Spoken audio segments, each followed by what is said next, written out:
مع انطلاق أهم حدث رياضي في العالم واللي بيصير كل 4 سنوات، وأهميته إنه رح يصير لأول مرة بقلب بلد عربي. عم نحكي عن كأس العالم قطر 2022.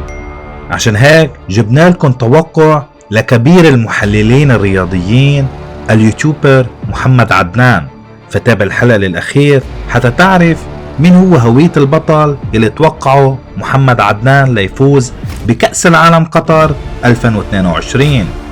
وإذا مهتم بسلسلة التوقعات والتنبؤات رح أترك لكم روابط الحلقات بصندوق الوصف لجميع المنجمين، وخاصة تنبؤات مسلسل سيمسون عن كأس العالم المؤلفة من 4 أجزاء.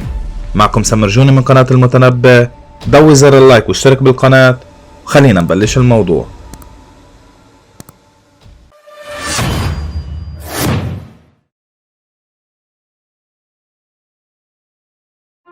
يقام كأس العالم فيفا كل 4 سنوات، يشارك فيه 32 منتخب يتنافسون فيما بينهم على اللقب الأهم في العالم.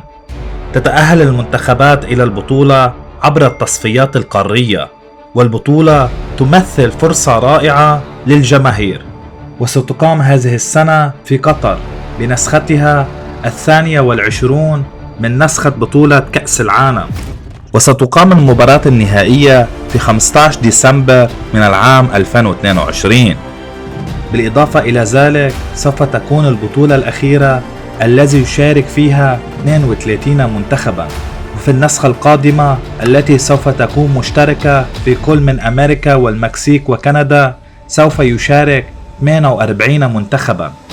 وتأهلت 4 منتخبات عربية لمونديال 2022، وهي قطر البلد المستضيف، والمنتخب الأخضر السعودي، وفريقان عربيان من شمال أفريقيا وهم المنتخب المغربي والمنتخب التونسي.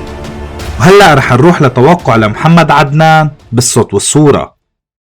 كأس العالم، طبعا كأس العالم قطر 2022 عندنا موجود في قطر، وأنا مستعد لأني أغطي إن شاء الله. حيكون عندي 30 حلقة في كل يوم لكأس العالم، حتكون مهمة صعبة جدا، غير إني راح أحضر مباراة كذلك من قلب الملعب، يعني حيكون فترة صعبة جدا. ولكن طالما سألت عن توقعاتي لكأس العالم، قد تعود البطولة لأول مرة من 20 عام تعود لفريق لاتيني.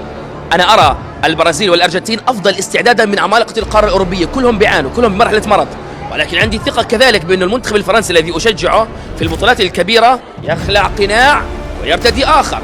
فأظن المنتخب الفرنسي قد يفعلها، لأنه عندنا أقوى عناصر في العالم وعنده خبرة، عند المنتخب الفرنسي عنده الخبرة، فأتمناها فرنسية، فإن لم تكن فرنسية قد تكون لأحد العملاقين في القارة الأمريكية الجنوبية، البرازيل والأرجنتين. أعطينا رأيك بخانة التعليقات، هل فعلا بتشوف أنه توقعات محمد عدنان رح تصيب، أو هناك منتخبات أخرى سوف تفوز بالبطولة؟ شاركنا رأيك بخانة التعليقات. ما تنسى أنك تشترك بالقناة حتى تحضر باقي أجزاء السلسلة يلي تتحدث عن كأس العالم وتوقعات باقي المنجمين حول نهائي كأس العالم. وهذا كان كل شيء، نشوفكم الحلقة الجاية.